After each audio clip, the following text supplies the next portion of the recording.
So these notes are going to go over the process of transcription and translation, also the process, this is known as the process of protein synthesis. So the first thing we're going to do is we're going to compare two types of molecules. The first one is going to be DNA, and the other one is going to be mRNA. So DNA is deoxyribonucleic acid. Remember the building blocks of these are nucleotides. DNA is a very long molecule. So in humans, this can be hundreds of millions of base pairs long. So very, very long.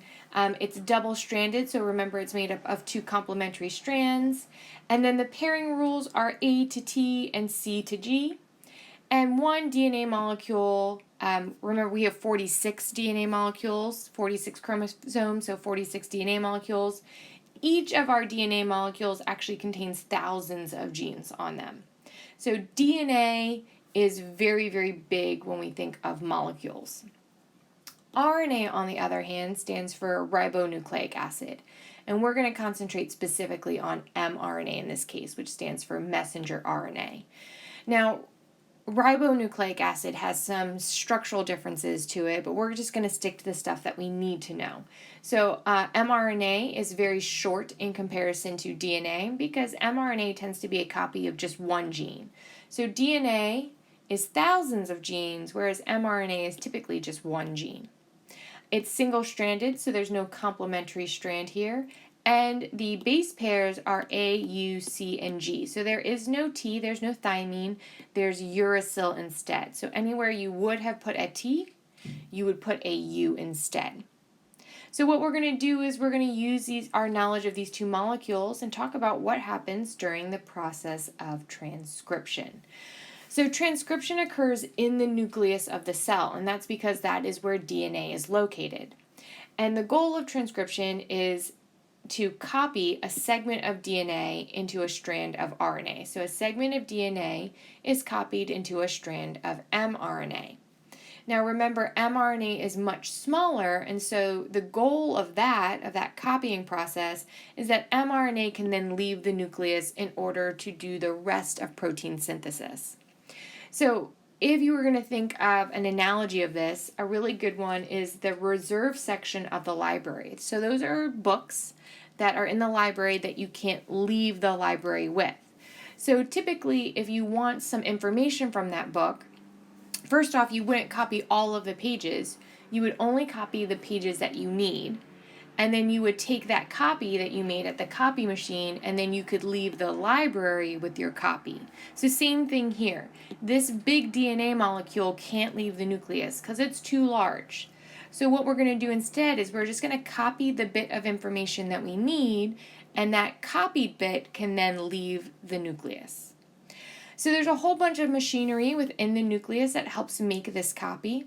Now, when we say copy and we're talking about genes or genetics, it's really a complementary copy. So where we see a T, that would pair up with an A. So A and T still pair up. So T in the DNA pairs with an A. Now, here's where it gets a little bit tricky with that uracil. A would typically pair with a T, but in RNA there are no T's. So instead it pairs with uracil. So all of the pairing rules are the same except for anywhere an A would have paired with a T, you need that A to pair with a U instead. So I make my copy of the DNA sequence into my mRNA sequence, and remember that copy is really a complementary type strand. And then that copy can then leave the nucleus. So once transcription is over, I now have a copy of the information in the form of an mRNA strand. So that copy will leave the nucleus and head into the cytoplasm where ribosomes exist. So basically, the mRNA strand needs to make its way to a ribosome. And ribosomes are where protein synthesis happens. So translation is when we actually make the protein part. So in this case, the information on my mRNA strand is going to be translated into an amino acid sequence. Every 3 nucleotides, so every 3 of these letters, is a codon, and they are read, and the amino acid that is coded for is transferred over to the growing amino acid chain. So what does all that mean? Well, we got to talk about another molecule here. So we've got a molecule called tRNA. known as transfer RNA. And transfer RNA has two very important parts. So it is a molecule that contains what is known as an anticodon. So an anticodon matches complementarily to your codon. That's how it finds where to go. And it is transferring amino acids over. So it's going to transfer amino acids to the appropriate place. So each of these codons will then connect to its complementary or matching tRNA, and then that amino acid will get dropped off into a growing chain of amino acids. And then once the amino acid chain grows, remember amino acids are the building blocks for proteins, that amino acid chain will eventually fold into a protein. Now, a really nice analogy for this is a recipe. So you can imagine that every 3 letters is like an ingredient. And so it's important that you have the right ingredients and that you put them in the right order.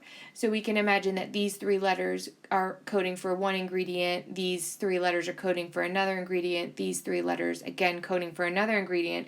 And basically the job of the transfer RNA is to bring over each of those appropriate ingredients. And so every time it brings over the appropriate ingredient, that then is added to the recipe in order to make the right protein. Now, remember, there are 20 different ingredients or 20 different amino acids that can be brought over. So the amino acid chain is going to be built, and then based on the properties and the order of those amino acids, it will then fold into a particular shape. Changing even one of these amino acids could alter how it folds. So remember, the amino acid chain is going to fold into a particular shape. That shape is going to dictate its function. And if you change even one amino acid, you'll change its shape, which could then make it not functional or function differently. So how do I know what protein my DNA strand codes for? Well, we have a genetic code for that. So what you can do is you can start with your DNA strand. So I have a DNA strand right here. And I'm going to say that this is the gene in question. So remember, DNA is double-stranded, so this is the side that we're concerned with. This is just the complementary strand. So if this is our gene of interest, what ends up happening is that your mRNA is a copy of that. So we have a whole bunch of machinery in the nucleus that copies this. So the T becomes an A, the A becomes a U, the C becomes a G. Remember, it's a complementary copy. So the G becomes a C, C, G, G, T pairs with A pairs with U, C, A, C, and then it's A.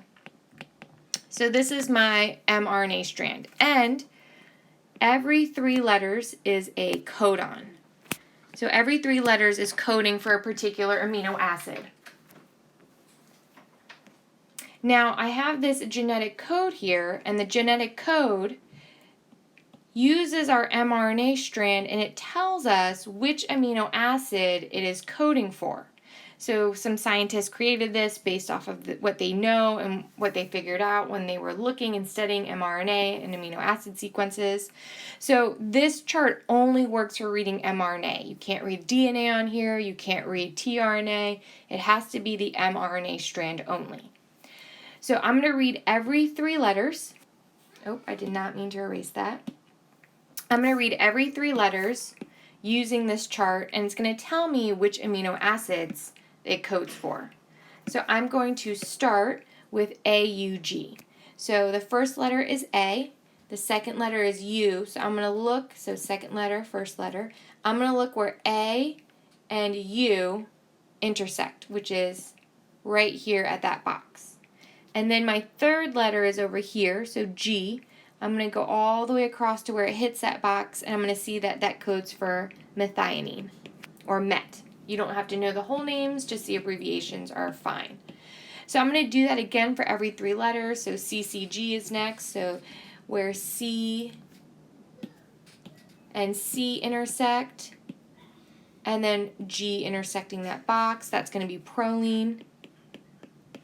GAU, so G and A and U, GAU is ASP, and then CAC, so CA and CAC is HIS, and my last one is AAA, which is here, and that is LIS. Okay, so this is what this particular mRNA strand, this is the amino acid sequence it would code for. And then remember, once you have your amino acid sequence, it still has to fold in order to form a functional protein. Keep in mind, this is very short. A DNA strand, a gene, would typically be about 10 or so thousand base pairs long, so clearly this would be much longer, and generally your amino acid sequence is much longer. I just kept it short for this example. Just a couple of extra tidbits of information. Technically, your mRNA, your amino acid strand will always start with MET, which means your mRNA strand will always start with AUG. And technically, your amino acid sequence should also end in a stop codon. And a stop codon is a codon that codes for stop, so your amino acid chain will stop. All the machinery will come apart and your amino acid sequence will be done. So a stop codon is UAA or UAG or UGA. So typically the mRNA strand would generally end with one of these in order to tell everything to stop. The last bit of stuff I wanted to cover was just the idea of central dogma. So central dogma is basically the central idea behind genetics, and that's saying that DNA carries all of our information, right? And that can get copied into RNA, and then that copy of the information, so this is a copy of the info, can then be translated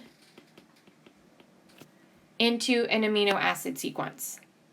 And then that is how we end up with our functional proteins, and that's how we end up with all of our phenotypes and traits that we see. So we're going to use this to do a little bit of practice in class.